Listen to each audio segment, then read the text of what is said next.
ഈശോ മിശിഹായ്ക്ക് സ്തുതിയായിരിക്കട്ടെ. എല്ലാവർക്കും സുഖമാണല്ലോ അല്ലേ? കഴിഞ്ഞ ആഴ്ച നമ്മൾ പഠിച്ചു നിർത്തിയ പാഠം ഏതായിരുന്നു? ആറാമത്തെ ചാപ്റ്റർ ഏതായിരുന്നു? സഭ പുരോഹിത ജനം. അതിനെക്കുറിച്ച് എന്തെങ്കിലുമൊക്കെ ചിന്തിച്ചായിരുന്നോ ആരെങ്കിലുമൊക്കെ? എന്താ കേട്ടതെന്നൊക്കെ ജസ്റ്റ് പറഞ്ഞ കാര്യങ്ങളൊക്കെ ചെയ്തായിരുന്നോ? വായിച്ച് നോക്കണം എന്ന് പറഞ്ഞു, വചനം എഴുതണം എന്ന് പറഞ്ഞു, പിന്നെ അത് മനസ്സിൽ ഉരുവിടണം എന്ന് പറഞ്ഞു, അങ്ങനെയൊക്കെ ചെയ്തായിരുന്നോ? മിടുക്കരാട്ടോ, നിങ്ങൾ മിടുക്കരാണ്, ചെയ്തവരുണ്ട്. ഇനി ഒന്ന് രണ്ട് പേരൊക്കെ ചെയ്യാതിരുന്നിട്ടുണ്ടോ? ഇന്ന് ചെയ്യണം കേട്ടോ. ഏതൊക്കെ ഭാഗങ്ങളാണ് പഠിപ്പിച്ചതെന്ന് വായിച്ച് നോക്കണം. ഇന്നത്തെ ഈ ആറാമത്തെ ചാപ്റ്റർ മുഴുവൻ വായിച്ച് നോക്കണം. നമുക്ക് ഈശോയുടെ കരങ്ങളിലേക്ക് നമ്മെ തന്നെ സമർപ്പിക്കാം അല്ലേ? എന്നിട്ട് പ്രാർത്ഥിക്കാം. ഒന്ന് എഴുന്നേറ്റ് നിന്നേ എല്ലാവരും. കൈകൾ കൂപ്പി കണ്ണടച്ച് നിൽക്കുക. മനസ്സിനെ മുഴുവൻ ഏകാഗ്രമാക്കിക്കൊണ്ട് ഈശോയോട് പ്രാർത്ഥിക്കാം. നല്ല ഈശോയെ, ഞങ്ങൾ അങ്ങയെ സ്നേഹിക്കുന്നു, ആരാധിക്കുന്നു. അങ്ങയുടെ തിരുരക്തത്താൽ ഞങ്ങളെ വിശുദ്ധീകരിച്ചതിനെ ഓർത്ത് നന്ദി പറയുന്നു. ഈശോയെ, അങ്ങയെ സ്നേഹിക്കുന്ന മണിക്കൂറുകളാക്കി ഇതിനെ അങ്ങ് മാറ്റണമേ. പരിശുദ്ധാത്മാവിനാൽ ഞങ്ങളെ നിറയ്ക്കണമേ. പരിശുദ്ധ അമ്മേ, നല്ല മാതാവേ, അമ്മ ഞങ്ങൾക്ക് വേണ്ടി മാധ്യസ്ഥം വഹിക്കണമേ. നിത്യം പിതാവും പുത്രനും പരിശുദ്ധാത്മാവുമായ സർവേശ്വര എന്നേക്കും ആമേൻ. ഇരുന്നോളും. എന്തായിരുന്നു? സഭ പുരോഹിത ജനം അല്ലേ? നമ്മൾ പഠിച്ചു. അതിനകത്ത് എന്തൊക്കെയാണ് കണ്ടത്? പഴയ നിയമ പൗരോഹിത്യം, പഴയ നിയമത്തിലെ ബലികൾ, പുതിയ നിയമത്തിലേക്ക് വന്നപ്പോൾ ഈശോയുടെ ബലി, ഈശോ പുരോഹിതനായിരുന്നു എന്നതിനെക്കുറിച്ചൊക്കെ നമ്മൾ പഠിച്ചല്ലേ? അതിനകത്ത് എന്താ കണ്ടത്? ഈശോ സ്വയം ബലിയായി സമർപ്പിച്ചു. എന്നിട്ട് എങ്ങനെ ബലിയർപ്പിച്ചു? സ്വന്തം രക്തത്തിലൂടെ. കാളക്കിടാങ്ങളുടെയോ ബലിമൃഗങ്ങളിലൂടെ ഒന്നുമല്ല, സ്വന്തം ശരീരം ബലിയർപ്പിച്ചുകൊണ്ട് സ്വന്തം രക്തത്തിലൂടെ പാപമോചനത്തിനുള്ള ബലിയർപ്പിച്ചു അല്ലേ? ഇങ്ങനെ കണ്ടു അല്ലേ? അങ്ങനെയാണെങ്കിൽ ഈശോയുടെ ബലിയെക്കുറിച്ച് നമുക്കൊരു ചെറിയ വീഡിയോ ഈ സമയത്ത് കാണാം. ശരിക്കും നോക്കിയിരിക്കണം. അതിനകത്ത് ഈശോ നമുക്ക് വേണ്ടി അർപ്പിച്ച ബലി എങ്ങനെയുള്ളതായിരുന്നു എന്നുള്ളത്. പഴയ നിയമത്തിൽ അർപ്പിച്ച ബലി കാളക്കിടാങ്ങളും ബലിമൃഗങ്ങളും ഒക്കെ ആയിരുന്നുവെങ്കിൽ പുതിയ നിയമത്തിലേക്ക് വന്നപ്പോൾ യഥാർത്ഥ ആരാധന അർപ്പിച്ച ഈശോയുടെ ബലി എങ്ങനെയുള്ളതായിരുന്നു എന്ന് നമുക്ക് ഈ സമയം കാണാം.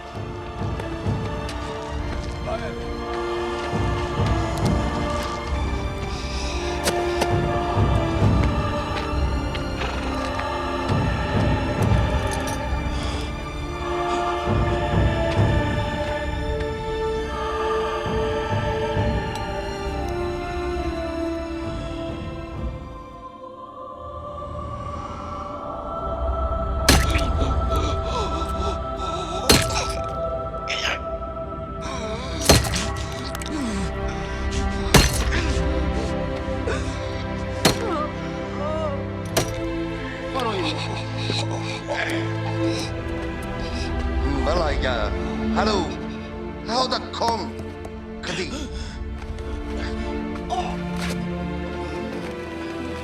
Malaya.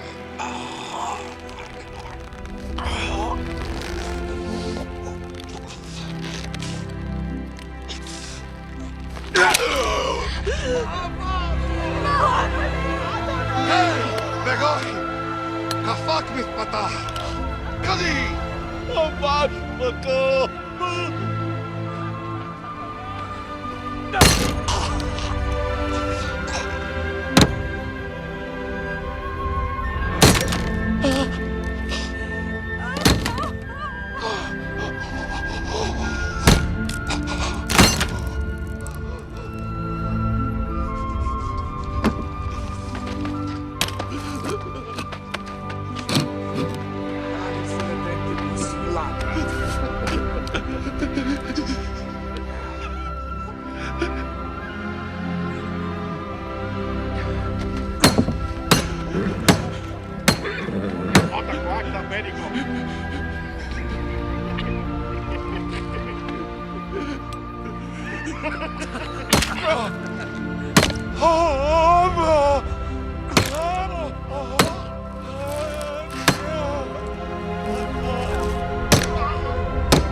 Aspicite caniculi, evertite tignum stulti, super pacem sua. Eridite crucem!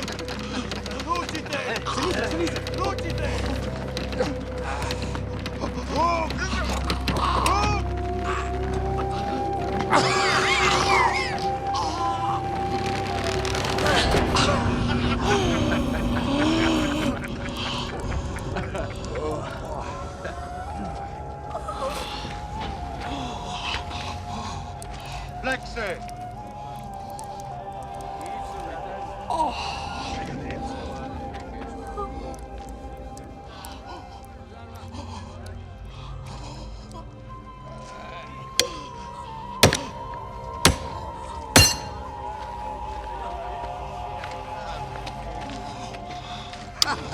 Mestus labus!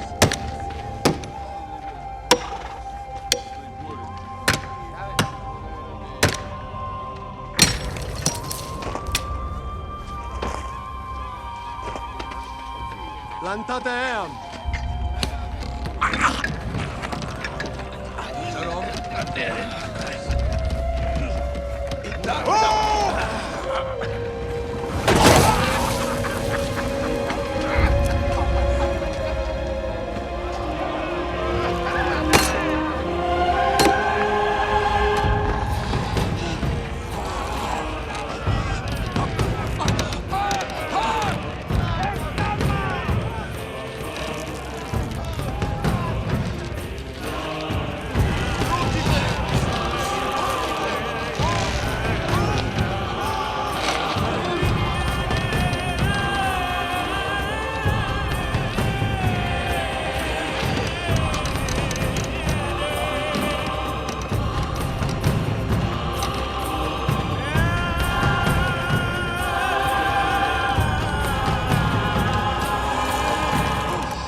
കണ്ടു അല്ലേ?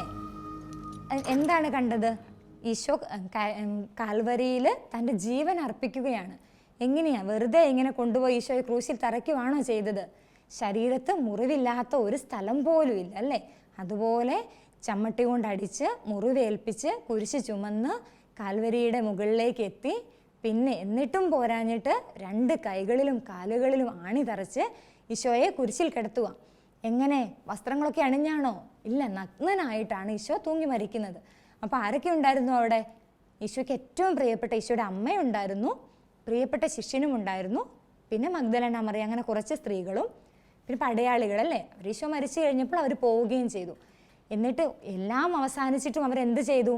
മരിച്ചോന്നറിയാൻ വേണ്ടിയിട്ട് ഈശോയുടെ ചങ്കിലൊന്ന് കുത്തി അവിടുന്ന് അവസാനത്തെ രക്തവും വെള്ളവും ഒഴുകി ഈശോ നമുക്ക് വേണ്ടി ബലി അർപ്പിക്കുകയാണ് ചെയ്തതല്ലേ? അത് കണ്ടു. ഇങ്ങനെയാണെങ്കിൽ പഴയ നിയമത്തിലെ ബലി യഥാർത്ഥ ആരാധനയല്ലായിരുന്നു എന്ന് നമ്മൾ കണ്ടെങ്കിൽ, ഈ ബലി യഥാർത്ഥ ആരാധനയല്ലേ? തന്നെ ബലി അർപ്പിച്ചുകൊണ്ടല്ലേ ഈശോ അർപ്പിച്ചത്? നമുക്കൊരു വചനം വായിക്കാം, എന്നിട്ട് നമ്മൾ പുരോഹിത ജനമായി തീരുന്നത് എങ്ങനെ എന്നുള്ളത് നമുക്ക് മനസ്സിലാക്കാം. ബൈബിൾ ഉണ്ടല്ലോ അല്ലേ കൈകളിൽ? ഒന്നെടുത്തേ സിസ്റ്റർ, പറയുന്ന ഭാഗം ഒന്ന് നോക്കിക്കേ. പത്രോസ്ലീഹ എഴുതിയ 1-ാം ലേഖനം അധ്യായം 2. വിശുദ്ധ പത്രോസ്ലീഹ എഴുതിയ 1-ാം ലേഖനം അധ്യായം 2, 9 മുതലുള്ള വചനങ്ങൾ. എന്നാൽ നിങ്ങൾ തെരഞ്ഞെടുക്കപ്പെട്ട വംശവും രാജകീയ പുരോഹിത ഗണവും വിശുദ്ധ ജനതയും ദൈവത്തിൻ്റെ സ്വന്തം ജനവുമാണ്. അതിനാൽ അന്ധകാരത്തിൽ നിന്ന് തൻ്റെ അത്ഭുതകരമായ പ്രകാശത്തിലേക്ക് നിങ്ങളെ വിളിച്ചവൻ്റെ നന്മകൾ പ്രകീർത്തിക്കണം. മുൻപ് നിങ്ങൾ ഒരു ജനമായിരുന്നില്ല, ഇപ്പോൾ നിങ്ങൾ ദൈവത്തിൻ്റെ ജനമായിരിക്കുന്നു. മുൻപ് നിങ്ങൾക്ക് കരുണ ലഭിച്ചിരുന്നില്ല, ഇപ്പോൾ കരുണ ലഭിച്ചിരിക്കുന്നു. നമ്മുടെ കർത്താവായ മിശിഹായ്ക്ക് സ്തുതി. എന്താ പറഞ്ഞിരിക്കുന്നത് വചനത്തിൽ? നിങ്ങൾ പുരോഹിത ജനവും രാജകീയ, എന്താണ് പറഞ്ഞിരിക്കുന്നത്? നിങ്ങൾ തിരഞ്ഞെടുക്കപ്പെട്ട വംശവും രാജകീയ പുരോഹിത ഗണവും വിശുദ്ധ ജനതയുമാണ്. അത് കഴിഞ്ഞിട്ട് പറഞ്ഞിരിക്കുന്നത് എന്താണ്? മുൻപ് നിങ്ങൾ ഒരു ജനതയായിരുന്നില്ല, എന്നാൽ ഇപ്പോൾ നിങ്ങൾ തിരഞ്ഞെടുക്കപ്പെട്ട വംശമാണ്. മുൻപ് നിങ്ങൾക്ക് കരുണ ലഭിച്ചിരുന്നില്ല, ഇപ്പോൾ നിങ്ങൾക്ക് കരുണ ലഭിച്ചിരിക്കുന്നു. പത്രോസ്ലീഹ പറഞ്ഞിരിക്കുന്നതാണ്.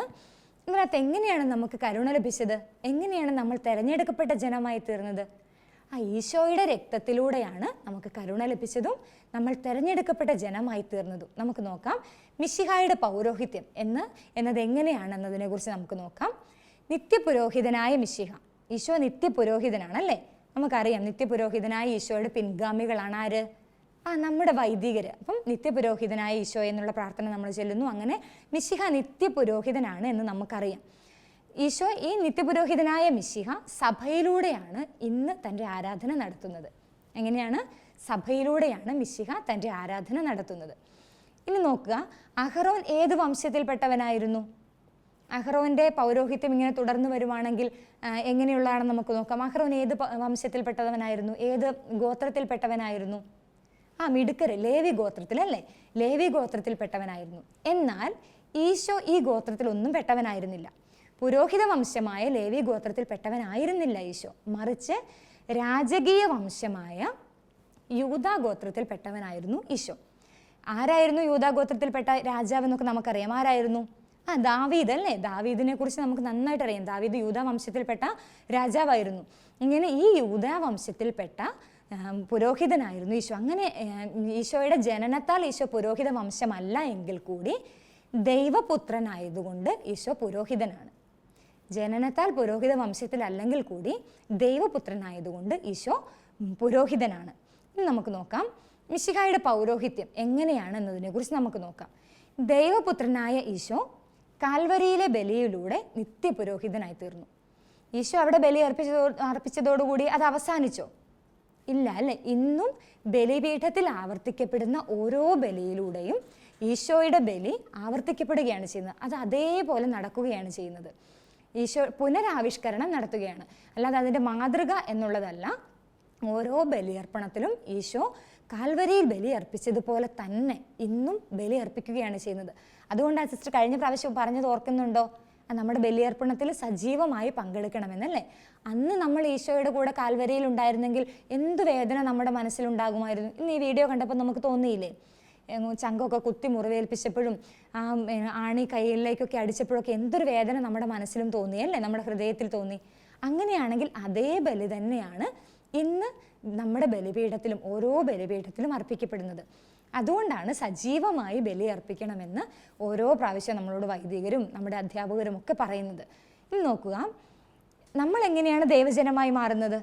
ഈ സ്വന്തം രക്തത്താൽ അവിടുന്ന് അർപ്പിച്ച നിത്യമായ ബലിയിലാണ് പുതിയ ദൈവജനമായ സഭ പങ്കുചേരുന്നത്.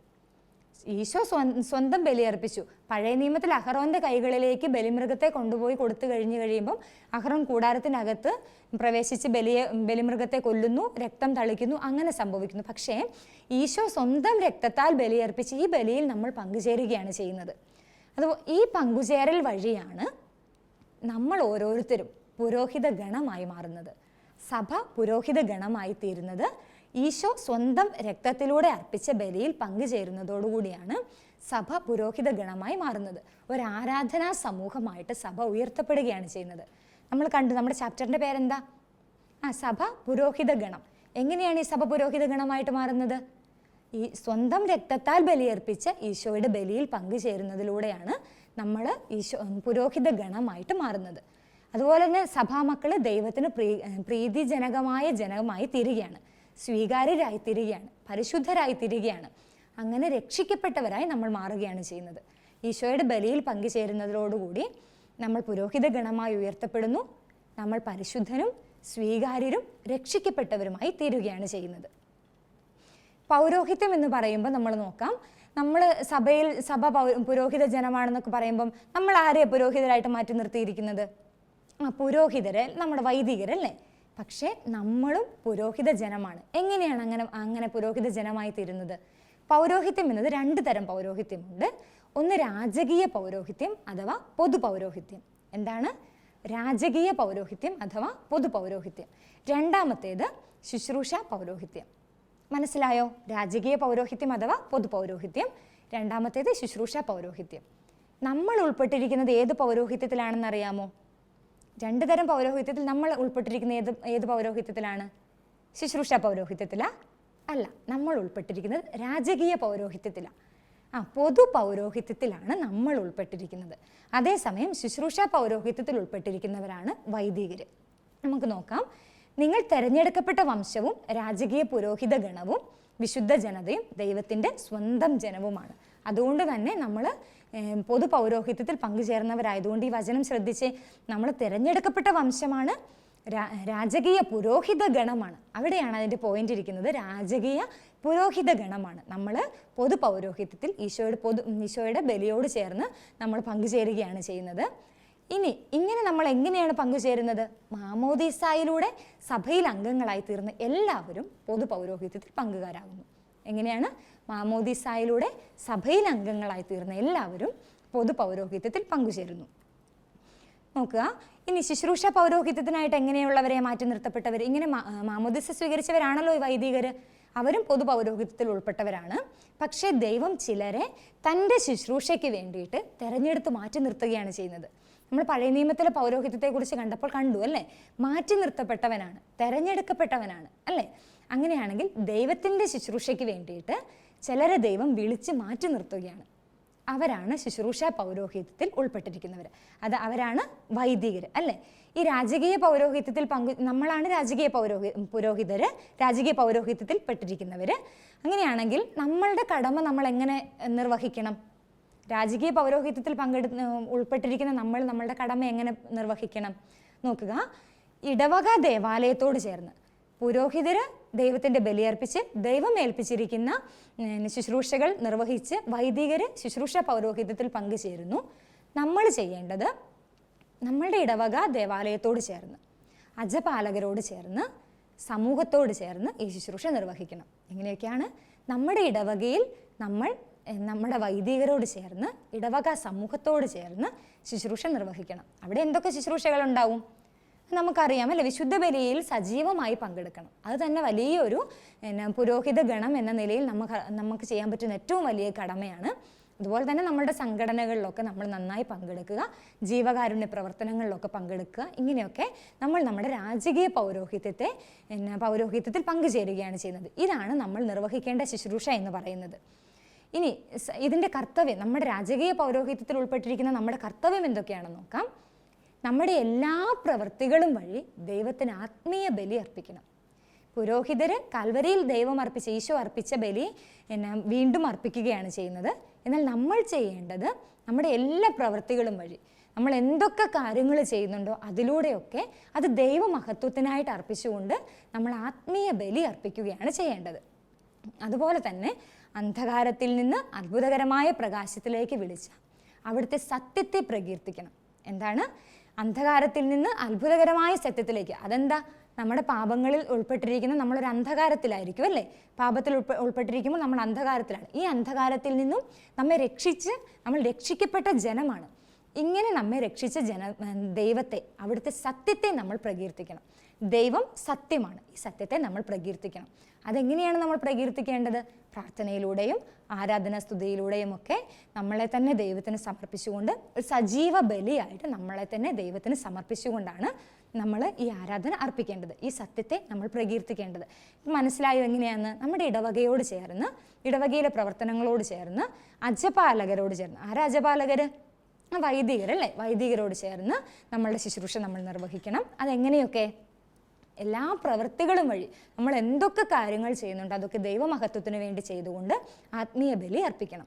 അതുപോലെ തന്നെ അന്ധകാരത്തിൽ നിന്ന് നമ്മളെ പ്രകാശത്തിലേക്ക് രക്ഷിച്ച ഈ ദൈവത്തിൻ്റെ സത്യത്തെ നമ്മൾ പ്രകീർത്തിക്കണം. എങ്ങനെ? സ്തുതിഗീതങ്ങളും പ്രാർത്ഥനകളും ഒക്കെ വഴി ദൈവത്തിൻ്റെ സത്യത്തെ നമ്മൾ പ്രകീർത്തിക്കണം. ഇനി നമ്മൾ കണ്ടു കാൽവരിയിൽ ദൈവം അർപ്പിച്ച ബലിയാണ് യഥാർത്ഥ ബലി എന്ന് നമ്മൾ കണ്ടു. അങ്ങനെയാണെങ്കിൽ ആ ബലിയാണല്ലോ ബലിപീഠത്തിൽ ഓരോ ദിവസവും അർപ്പിക്കപ്പെടുന്നത് അല്ലേ. അപ്പോൾ വിശുദ്ധ കുർബാനയാണ് ഏറ്റവും ശ്രേഷ്ഠമായ ആരാധന. അതെങ്ങനെയാണെന്ന് നമുക്ക് നോക്കാം. ഈശോ അർപ്പിച്ച ബലിയാണ് ഏറ്റവും ശ്രേഷ്ഠമായ ആരാധന. ശിരസായ മിശിഹ തൻ്റെ ശരീരമായ സഭയോട് ചേർന്ന് നിത്യപിതാവിന് അർപ്പിക്കുന്ന പരമോന്നതമായ ആരാധനയാണ് വിശുദ്ധ കുർബാന. നമ്മൾ കഴിഞ്ഞ പാഠങ്ങളിൽ കണ്ടു അല്ലേ. സഭ മിശിഹായുടെ ശരീരമാണെന്നും ശരീരത്തിൻ്റെ ശിരസ്സാണ് മിശിഹ എന്നും അതിൻ്റെ അവയവങ്ങളാണ് നമ്മളൊന്നൊക്കെ കണ്ടു അല്ലേ. അങ്ങനെയാണെങ്കിൽ തൻ്റെ ശരീരമായ സഭയോട് ചേർന്ന് നിത്യപിതാവിന് അർപ്പിക്കുന്ന ആരാധനയാണ് വിശുദ്ധ കുർബാന.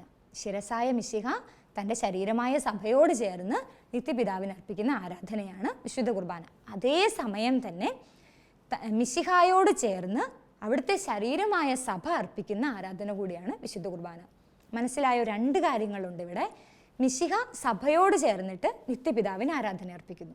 അതുപോലെ തന്നെ സഭ മിശിഹായോട് ചേർന്ന് നിത്യപിതാവിന് ആരാധന അർപ്പിക്കുന്നു.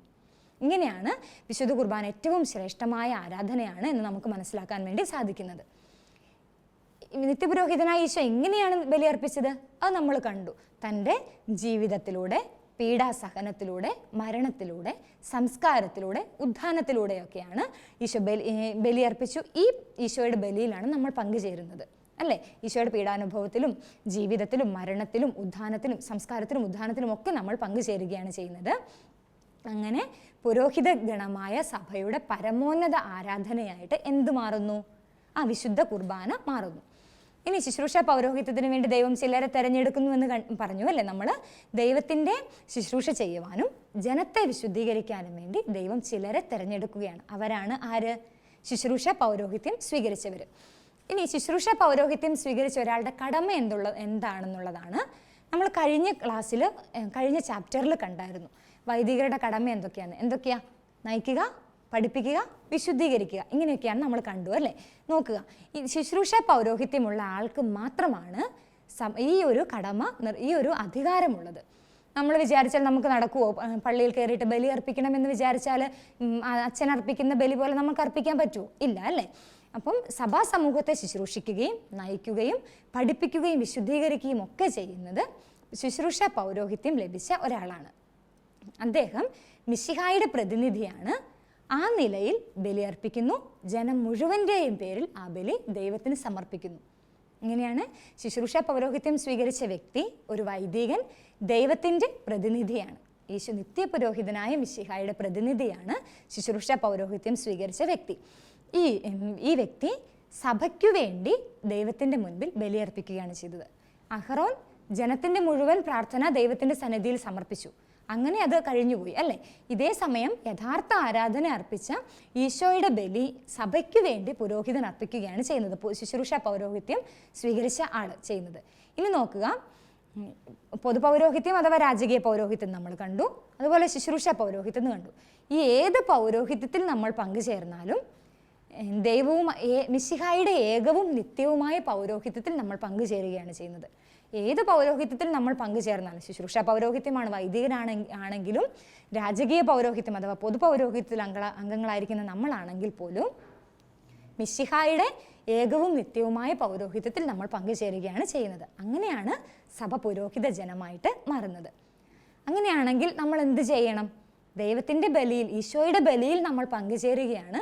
ഈശോയുടെ പൗരോഹിത്യത്തിൽ നമ്മൾ പങ്കുചേരുകയാണ് ചെയ്യുന്നത്. നമ്മൾ കണ്ടു, ഈശോയ്ക്ക് വചനം വായിക്കുമ്പോൾ നമുക്കറിയാം, ഈശോ പ്രാർത്ഥിക്കുന്നുണ്ട്, പിതാവേ കഴിയുമെങ്കിൽ ഈ പാനപാത്രം നീ മാറ്റിത്തരണമേ എന്ന്. അതുപോലെ തീവ്രവേദന അനുഭവിച്ച ഈശോ മാറ്റിത്തരണേ എന്ന് പറഞ്ഞ് പിതാവിനോട് പറഞ്ഞോ? ഇല്ല അല്ലേ? പിതാവിൻ്റെ എങ്കിൽ കൂടി അങ്ങയുടെ ഹിതം നിറവേറട്ടെ എന്ന് ഈശോ പറഞ്ഞു. കഴിയുമെങ്കിൽ മാറ്റിത്തരണേ എന്ന് പ്രാർത്ഥിച്ചാൽ പോലും ദൈവഹിതം എന്താണോ അതെന്നിൽ നിറവേറട്ടെ എന്ന് പറഞ്ഞു. ഇത്ര കഠിനമായ വേദനയാണെങ്കിൽ പോലും ഞാനത് അനുഭവിച്ചു കൊള്ളാമെന്ന്. അത്ര പീഡകൾ സഹിച്ച് മരിച്ച് നമ്മെ രക്ഷിച്ച ഈശോയുടെ പൗരോഹിത്യത്തിലാണ് നമ്മൾ പങ്കുചേർന്നിരിക്കുന്നത്. അങ്ങനെയാണെങ്കിൽ നമ്മളുടെ അനുദിന ജീവിതത്തിലുള്ള ക്ലേശങ്ങളും സഹനങ്ങളും ഒക്കെ നമ്മൾ പങ്കുചേരണ്ടേ? എങ്ങനെ പങ്കുചേരണം? അത് ഈശോയുടെ ബലിയോട് ചേർത്തുകൊണ്ട് പങ്കുചേരണം. അങ്ങനെ നമ്മൾ സജീവ ബലി ദൈവത്തിന് അർപ്പിച്ചുകൊണ്ട് ഈശോയുടെ പുരോഹിത ഗണമായിട്ട് നമ്മൾ മാറണം. എങ്ങനെ? നമ്മുടെ അനുദിന ജീവിതത്തിൽ നമ്മൾ അനുഭവിക്കുന്ന വേദനകളും ദുഃഖങ്ങളും സങ്കടങ്ങളും ഒക്കെ ഈശോയുടെ ബലിയിലേക്ക് സമർപ്പിച്ചുകൊണ്ട് നമ്മൾ പങ്കുചേരണം. നമ്മൾ ഇന്ന് ഏത് വചനമാണ് പഠിച്ചത്? നിങ്ങൾ തെരഞ്ഞെടുക്കപ്പെട്ട വംശവും രാജകീയ പുരോഹിത ഗണവും വിശുദ്ധ ജനതയും ദൈവത്തിൻ്റെ സ്വന്തം ജനവുമാണ്. ഈ ഒരു വചനം കാണാതെ പഠിക്കണം. അതുപോലെ തന്നെ നമ്മളൊന്ന് ഓർത്തു നോക്കിക്കുക, എന്തൊക്കെ കാര്യങ്ങളാണ് നമ്മൾ പഠിച്ചത്? സഭ പുരോഹിത ഗണവും വിശുദ്ധ ജനതയുമായി തീരുന്നത് എങ്ങനെയാണ്? ഒരു പ്രാവശ്യം റിവിഷൻ ചെയ്യാം. നമ്മുടെ പാഠങ്ങളിലേക്ക് നമുക്ക് കടന്നു പോകാം. ദൈവപുത്രനായ മിശിഹായുടെ ബലിയിൽ നമ്മൾ പങ്കുചേർന്നുകൊണ്ട് ആ പങ്കുചേരൽ വഴിയാണ് സഭ ആരാധനാ സമൂഹവും പുരോഹിത ഗണവുമായിട്ട് മാറുന്നത് അല്ലേ? അതുപോലെ തന്നെ വിശുദ്ധ കുർബാന എങ്ങനെയാണ് ശ്രേഷ്ഠമായ ആരാധനയായിട്ട് മാറുന്നത്?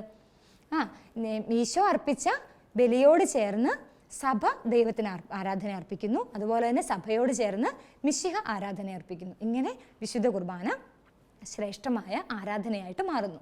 അതുപോലെ തന്നെ നമ്മൾ എങ്ങനെ ദൈവത്തിന് ആരാധന അർപ്പിക്കണം? നമ്മുടെ ഓരോ പ്രവൃത്തി വഴി നമ്മൾ ആത്മീയ ബലി അർപ്പിക്കണം. അനുദിന ജീവിതത്തിൽ ഉണ്ടാകുന്ന ബുദ്ധിമുട്ടുകളും ക്ലേശങ്ങളും ഒക്കെ സന്തോഷത്തോടെ സഹിച്ച് ഈശോയ്ക്ക് ബലി അർപ്പിക്കണം. ഇടവകയോട് ചേർന്ന് നമ്മുടെ ശുശ്രൂഷകൾ നമ്മൾ നിർവഹിക്കണം. ഇത്രയും കാര്യങ്ങൾ മനസ്സിലായോ?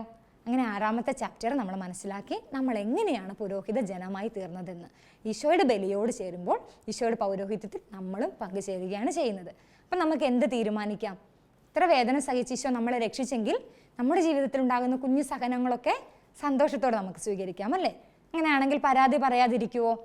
ഇന്ന് ഏറ്റവും കൂടുതൽ ശ്രദ്ധിക്കണം. അതുപോലെ തന്നെ ജീവിതത്തിൽ മുഴുവൻ ശ്രദ്ധിക്കണം. പരാതി പറയാതെ എൻ്റെ വേദനകളെയും എൻ്റെ സങ്കടങ്ങളെയും ഒക്കെ ഞാൻ സ്വീകരിക്കും എന്നുള്ളൊരു തീരുമാനം കൂടി നമുക്കെടുക്കാം. നമ്മളെ മുഴുവൻ ഈശോയുടെ കരങ്ങളിലേക്ക് സമർപ്പിച്ചുകൊണ്ട് നമുക്ക് പ്രാർത്ഥിക്കാം. കണ്ണടച്ച് നിൽക്കുക, കൈകൾ കൂപ്പുക, ഏകാഗ്രതയോടുകൂടി ഈശോയുടെ സന്നിധിയിലായിരിക്കുക. നല്ല ഈശോയെ, നിത്യപുരോഹിതനായ ഈശോയെ, അങ്ങ് അർപ്പിച്ച ബലിയോട് ചേർത്ത് ഞങ്ങളുടെ ജീവിതത്തെയും ഞങ്ങൾ സമർപ്പിക്കുന്നു. ഇന്ന് ഞങ്ങൾ പഠിച്ച പാഠങ്ങളിലൂടെ ഞങ്ങൾ കടന്നു പോകുമ്പോൾ ഞങ്ങളും പുരോഹിത വംശമാണ്, പുരോഹിത ജനമാണെന്ന് ഞങ്ങൾ മനസ്സിലാക്കുന്നു. ഈശോയെ, അങ്ങ് വേദന അനുഭവിച്ച് ഞങ്ങളെ രക്ഷിച്ചതുപോലെ അനുദിന ജീവിതത്തിൽ ഉണ്ടാകുന്ന വേദനകളെയും സങ്കടങ്ങളെയും ക്ലേശങ്ങളെയും ഒക്കെ സന്തോഷത്തോടെ സ്വീകരിക്കുവാനും അങ്ങേക്ക് ആരാധന അർപ്പിക്കുവാനും ഞങ്ങളെ സഹായിക്കണമേ. നിത്യം പിതാവും പുത്രനും പരിശുദ്ധാത്മാവുമായ സർവേശ്വര എന്നേക്കും ആമേൻ. ഈശോ മിശിഹായ്ക്ക് സ്തുതിയായിരിക്കട്ടെ.